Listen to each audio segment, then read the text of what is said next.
Assalamualaikum warahmatullahi wabarakatuh. Perkenalkan, nama saya Eryo Budianto dari Manajemen Malam Pemasaran semester 6. Kali ini saya akan menyampaikan tugas berupa pertanyaan dan jawaban mengenai materi yang telah disampaikan oleh Bapak Sunarto. Baik, kita masuk ke pertanyaan pertama.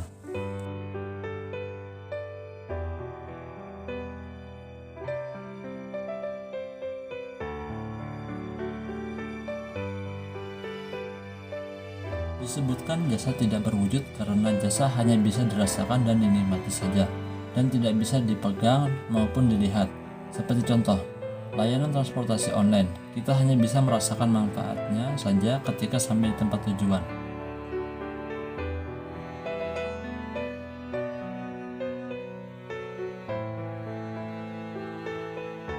Pemasaran relasional adalah strategi yang dirancang untuk menarik dan mempertahankan pelanggan yang loyal. Biasanya perusahaan yang menggunakan konsep pemasaran relasional tidak hanya menjual satu produk saja, mereka biasa menjual produk lainnya juga. Seperti contohnya produk Xiaomi dan produk Realme. Mereka tidak hanya menjual ponsel saja, tapi mereka juga menjual elektronik lain seperti televisi, smartwatch, powerbank, dan sebagainya.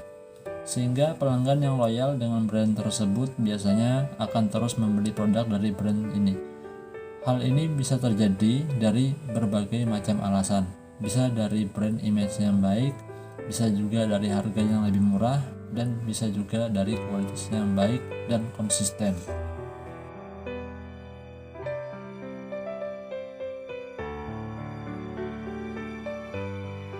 Segmentasi pasar adalah sebuah proses pengelompokan atau pembagian calon konsumen berdasarkan karakteristik yang berbeda. Hal ini bisa ditunjukkan sebagai pembagian pasar yang berbeda-beda atau bisa disebut juga heterogen menjadi beberapa kelompok pasar yang homogen. Contohnya bisa seperti Asus ROG Phone yang ditargetkan untuk pengguna yang suka bermain game yang memiliki performa tinggi.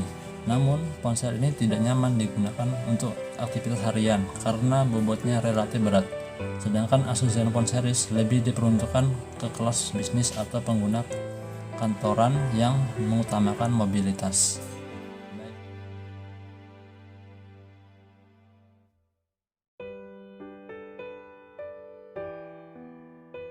Setiap perusahaan tentu memiliki kelebihan dan keunikan masing-masing untuk menarik minat konsumennya. Ada yang menggunakan strategi harga murah yang diminati pelanggan menengah ke bawah, dan ada juga yang memiliki layanan jasa premium yang diminati oleh pelanggan menengah ke atas.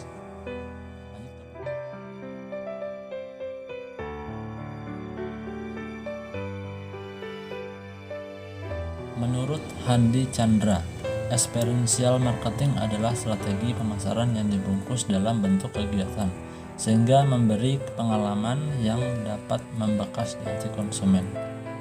Berdasarkan pendapat tersebut, maka experiential marketing dapat diartikan sebagai suatu konsep pemasaran yang menekankan kinerja produk dan jasa yang memberikan pengalaman emosional, unik, positif, dan mengesankan kepada konsumen.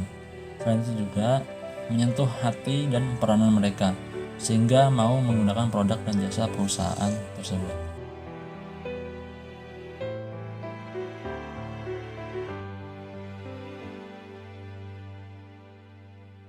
Istilah return on investment atau akrab dikenal dengan ROI. Sederhananya, ROI disebut juga sebagai pengendalian investasi, yaitu ukuran atau rasio profitabilitas yang mengevaluasi kinerja bisnis dengan membagi laba bersih dengan kekayaan bersih. Melalui ROI, keuntungan atau kerugian dari investasi tertentu terhadap jumlah uang yang diinvestasikan dapat diukur dengan mudah. Cara paling sering digunakan untuk mengukur ROI adalah dengan membagi laba bersih dengan biaya modal awal investasi. Semakin tinggi rasionya, semakin besar pula manfaat yang didapat dari investasi yang dijalankan.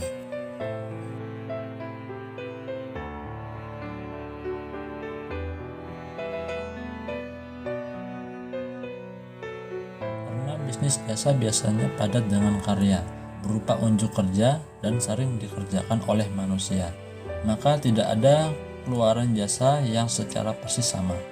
Keluaran jasa bersifat heterogen atau beragam, sehingga membuat jasa sulit untuk distandarisasikan, bahkan untuk suatu jasa yang sama. Setiap individu atau konsumen ingin dipenuhi keinginannya dengan cara yang berbeda sejak sebelum maupun selama jasa yang diinginkan konsumen itu diproses. Seperti ketika konsumen memesan pemotongan atau perawatan rambut di salon kecantikan, atau ketika memesan gaun kepada seorang desainer, perawatan kesehatan di rumah sakit, dan sebagainya.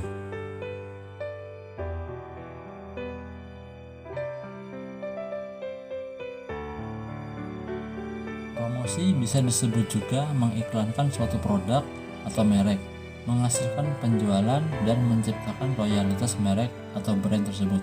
Promosi juga menjadi salah satu dari 4 elemen dasar bauran pemasaran yang mencakup 4P, yaitu price, product, promotion, dan place, atau harga, produk, promosi, dan tempat.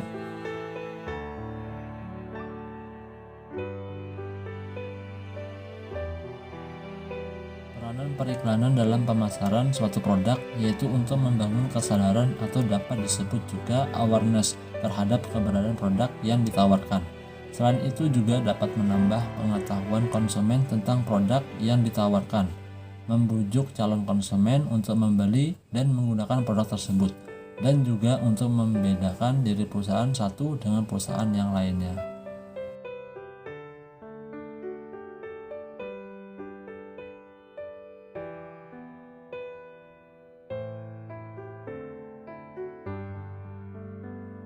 Menjawab pertanyaan ini bisa diilustrasikan ISO 9001 seperti franchise. Franchise makanan misalnya. Franchise makanan yang baik memiliki standar yang jelas yang harus diikuti oleh karyawan-karyawannya, sehingga rasa masakan bisa sama di setiap cabang. Rasa masakan tidak tergantung pada koki yang memasak masakan itu sendiri. Penerapan ISO 9001 artinya membuat standar yang menjadi pedoman dalam aktivitas perusahaan. Perusahaan yang baik akan lebih bergantung pada sistem, bukan orang. Kenapa harus bergantung pada sistem? Karena orang pada saatnya akan berganti, baik karena regenerasi, pensiun, atau pindah ke perusahaan lainnya. Jika perusahaan tidak memiliki pedoman operasional yang baku, maka cara kerja akan berubah-ubah tergantung pada mandornya. Saat mendapat mandor yang baik, maka hasilnya akan baik. Namun sebaliknya, bila mandor tidak baik, hasilnya juga tidak akan baik. Baik, sekian dari saya. Kurang dan lebihnya mohon maaf. Wabillahi taufik wal hidayah. Assalamualaikum warahmatullahi wabarakatuh.